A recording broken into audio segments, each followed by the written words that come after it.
आज की वीडियो बहुत मजेदार होने वाली है क्योंकि हम ऐसे पढ़ाएंगे कि आपका बोर्ड एग्जाम में 3 मार्क्स आएगा और साथ ही साथ स्पोकन में आपके लिए बहुत फायदेमंद होगा। इस वीडियो में अगर आप आखिरी तक बने रहते हैं तो आपको बोर्ड में जो एग्जाम में जो आया हुआ क्वेश्चन है उसको हम सॉल्व कराने की कोशिश करेंगे। तो चलिए शुरू करते हैं। सबसे पहले हम बात करेंगे आर्टिकल्स की। तो आर्टिकल से पहले हम यहाँ आ जाते हैं। आप देखे होंगे, बोलेंगे सर हम तो इतने बड़े हैं, 10th में है, 12th में है, तैयारी कर रहे हैं, आप ए से लेके जेड तक हमको पढ़ा रहे हैं। नहीं बाबू, हम सबसे पहले ये कहेंगे कि देखिए जैसे हम लिखे हुए हैं वैसे ही आप लिखें। मैंने ए से लेकर के जेड तक लिखा है, उसमें ए ई आई ओ यू इसको मैंने अलग कर दिया है। इसको आप लोग पढ़े होंगे कि इसको वोवेल कहा जाता है और इसको कॉन्सोनेंट कहा जाता है। हम अक्सर बचपन में यही पढ़े हैं कि वोवेल से पहले हमें क्या यूज करना है, तो सर वोवेल से पहले हमको एन यूज करना है। अब कॉन्सोनेंट से पहले क्या यूज करना है, तो सर ए यूज करना है। यही हमने पढ़ा है, लेकिन ऐसा कोई कॉन्सेप्ट नहीं है। अगर आप ऐसा करते हैं तो आप गलत करते हैं। अब आप बोलेंगे सर ये कैसे गलत हो गया, तो चलिए हम शुरू करते हैं। सबसे पहले हम बात करेंगे आर्टिकल की। तो आर्टिकल्स हमारे दो हैं। एक है आपका इंडेफिनिट। इंडेफिनिट सबसे पहले इंडेफिनिट आर्टिकल्स में आ जाएंगे आपको ए एन, और दूसरा है आपका डेफिनेट। ये डेफिनेट आर्टिकल द आएगा। सबसे पहले हम ए पे आते हैं। इनडेफिनेट आर्टिकल्स उसे कहेंगे जब किसी आम यानी अनिश्चित वस्तु या व्यक्ति की बात हो। आपको डिफिनेशन समझ में नहीं आया तो चलिए फिर से एक बार देखते हैं। एन का प्रयोग हम कहाँ करते हैं, जब शब्द का उच्चारण हिंदी के स्वर यानी अ आ ई से लेकर के आ तक का उच्चारण रहेगा तो हम एन का यूज करते हैं। नहीं समझ में आया तो एग्जाम्पल के तौर पे हम देखते हैं। आप देखिए कि हम यहाँ पे लिखे हैं एप्पल। तो एप्पल में सबसे पहला लेटर क्या है, तो ए है। तो ए की वजह से हम एन लगा देंगे? नहीं, ए ई आई ओ यू से मुझे कोई मतलब नहीं है।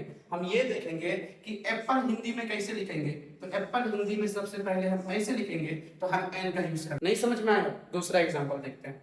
दूसरा एग्जाम्पल है मेरा अम्ब्रेला। तो अम्ब्रेला का पहला जो लेटर है, पहला लेटर क्या है, तो सर यू है। तो यू है पहला लेटर, तो हिंदी में हम कैसे लिखेंगे, तो पहला लेटर हिंदी में हम ऐसे लिखेंगे तो एन का यूज होगा। एक और एग्जांपल देख लीजिए आप, ये ओवर है। तो ओवर से पहले हम ए लगाएंगे या एन लगाएंगे, तो आप कहेंगे सर एच है तो हम ए लगा देंगे। ऐसा नहीं है। मैंने ये कहा कि कोई भी पहला लेटर जिसका हिंदी में उच्चारण अ से लेकर के आ तक का उच्चारण आएगा तो एन का हम यूज करेंगे। देखिए यहाँ पे ओवर है तो हिंदी में हम कैसे लिखेंगे ओवर, तो हिंदी में हम अ से लिखेंगे ओवर। तो हिंदी में जब हम अ से ओवर लिखेंगे तो यहाँ पे ऑटोमेटिक हम एन का यूज कर देंगे। एक और एग्जांपल देखिए, यहाँ पे मैंने लिखा एन ऑनेस्ट पर्सन। तो एन क्यों आया यहाँ, तो एन इसलिए आया क्योंकि सबसे पहला लेटर हम देखेंगे ऑनेस्ट का एच साइलेंट है। हम ये देखेंगे कि ऑनेस्ट हिंदी में कैसे लिखा जाता है। तो हिंदी में ऑनेस्ट हम ऐसे लिखेंगे। हिंदी में ऑनेस्ट अगर ऐसे लिखते हैं तो पहला लेटर क्या है, तो सर पहला लेटर अ से लेकर के आगे बीच में आ रहा है तो हम एन यूज कर देंगे। मैंने ये कहा कि इंग्लिश में कॉन्सोनेंट और वोवेल से कोई मतलब नहीं है। अगर उसका पहला लेटर हिंदी का उच्चारण अ से लेकर के आ के बीच में आ रहा है तो हम एन का यूज करेंगे, तो कॉन्सोनेंट से शुरू हो या वोवेल से शुरू हो। अगर उसका उच्चारण क से लेके ज्ञा के बीच में आएगा तो हम ए का यूज करेंगे। एन का यूज आपको समझ में आ गया होगा। अब हम ए के यूज पे आते हैं। मैंने ये कहा कि डेफिनेट आर्टिकल्स यानी द है। इसका डिफिनेशन है जब किसी खास निश्चित वस्तु या व्यक्ति की बात हो। ए का प्रयोग जब शब्द का उच्चारण हिंदी के व्यंजन क ख ग से लेकर ज्ञा से शुरू होता है। मतलब ए हम वहां यूज करेंगे जहां पहला लेटर क ख ग और ज्ञा तक आता है तो हम ए का यूज करेंगे। कॉन्सोनेंट और वोवेल से कोई मतलब नहीं है। देखिए एग्जांपल, यहाँ पर मैंने लिखा बॉय।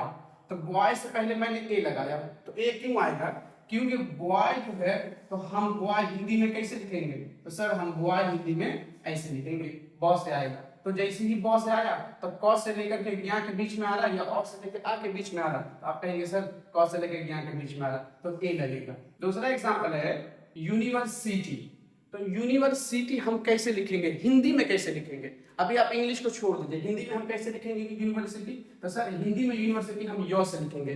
तो य आपको क ख ग से लेकर ज्ञ के बीच में आ रहा है या अ से लेकर के आ के बीच में आ रहा है? तो आप कहेंगे सर ये क ख ग जो है वो ज्ञ के बीच में आ रहा है, तो ज्ञ के बीच में जैसे ही आएगा तो हम ए का यूज कर देंगे।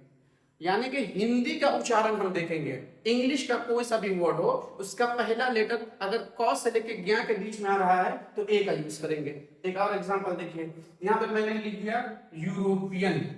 तो यूरोपियन में हम हिंदी यूरोपियन में कैसे लिखेंगे? तो हिंदी में हम य से लिखेंगे। तो य से अगर लिखेंगे तो अ से लेके आ के बीच में नहीं आ रहा है, ये आ रहा है क से लेके ज्ञ के बीच में, तो हम इसलिए ए लगा देंगे। FIR को हम हिंदी में कैसे लिखेंगे? तो हिंदी में हम लिखेंगे एफ, तो एफ में सबसे पहले क्या आया? तो ए आया, तो एन लगा देंगे। एक और एग्जांपल देखिए, यहाँ पे हमने लिखा MLA, तो MLA तो इंग्लिश में लिखा हुआ, हिंदी में कैसे लिखेंगे? हिंदी में MLA मेरा ए से शुरू होगा, इसी से शुरू होगा तो एन लगा देंगे। आ रही बात समझ में? फिर देखिए यहाँ पे MBA, तो एन इंग्लिश में कॉन्सोनेंट वोवेल से मतलब नहीं है, आप हिंदी में कैसे लिखेंगे? तो सर हम हिंदी में ऐसे लिखेंगे, तो ये हो गया आपका एन। SDM, तो SDM ये हालांकि ये तो वोवेल है, सॉरी कॉन्सोनेंट है, लेकिन हमको कॉन्सोनेंट वोवेल से मतलब नहीं है। SDM हम कैसे लिखेंगे? तो सर SDM हम ऐसे लिखेंगे, S का पहला आएगा, तो S का जब A से पहला आएगा तो हम N का यूज कर देंगे। अब नीचे देखिए, ये तो वोवेल है U अगर वोवेल है तो हम N का यूज करते थे यहाँ, लेकिन नहीं, AEIOU से मतलब मेरा नहीं है। हिंदी में उच्चारण अगर अ से लेकर के आ के बीच में आ रहा है तो हम एन का यूज करेंगे, क से लेके ज्ञ के बीच में उच्चारण आ रहा है तो हम ए का यूज करेंगे। इन दा का प्रयोग जो है वो निश्चित यानी निश्चित चीजों के लिए लगती है जो खास चीज हो। एग्जाम्पल के तौर पे आप देखेंगे, आई सॉ अ डॉग, मैंने यहाँ पे कुत्ता को देखा, लेकिन ये खास नहीं है, लेकिन यही कुत्ता अगर यहाँ आ जाता है और वो भौंकता है, द डॉग वाज बार्किंग, यानी कुत्ता, एक कुत्ता को हमने देखा वो खास नहीं है, लेकिन अगर वहां पे 5-6 कुत्ता हो गया, उसमें किसी एक की बात करेंगे यानी खास की बात, तो वहां पे हम द का यूज करेंगे। दूसरा एग्जांपल है कि दुनिया की अनोखी चीज यानी यूनिक चीज जो हो, जैसे the sun, the moon, the earth, इसमें भी हम दा का यूज करते हैं। ये बहुत आसान है आप लोगों के लिए दा का यूज। नदियां, महासागर, पर्वतों के नाम, इसमें भी हम दा का यूज करते हैं। The Ganga, the Pacific ocean, ये सब दा का यूज है। धार्मिक बुक जितनी है सब में दा का यूज होगा। देखिए the Quran, the Gita, the Ramayan, समाचार पत्र, उसमें भी हम दा का यूज करते हैं। The times of India.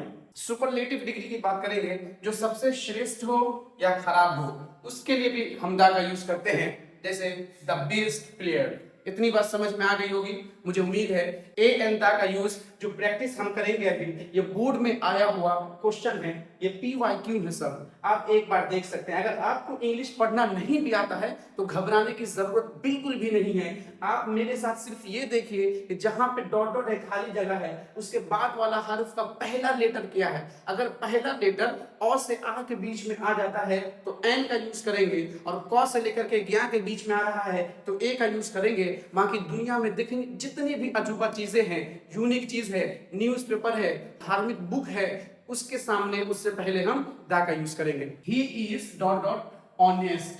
अब मैंने कहा कि ऑनेस्ट लिखा हुआ है, तो ऑनेस्ट को हिंदी में हम कैसे लिखेंगे? तो ऑनेस्ट को हिंदी में अगर हम लिखना शुरू करेंगे तो ऐसे होगा ऑनेस्ट। तो पहला लेटर देखिए, पहला लेटर हिंदी में देखिए क्या आएगा, अ से आ के बीच में आ रहा है तो एन लगा देंगे। बोर्ड एग्जाम में 3 क्वेश्चन यहाँ से आते हैं। ये सन की बात हो रही है, sun rises in the east, मतलब सूरज, चांद, जो भी होगा, जमीन, इससे पहले हम क्या लगाते हैं? तो दा लगाते हैं। मैंने पहले कहा कि अनोखी चीजों से पहले, तो दा हम लगा देंगे यहाँ।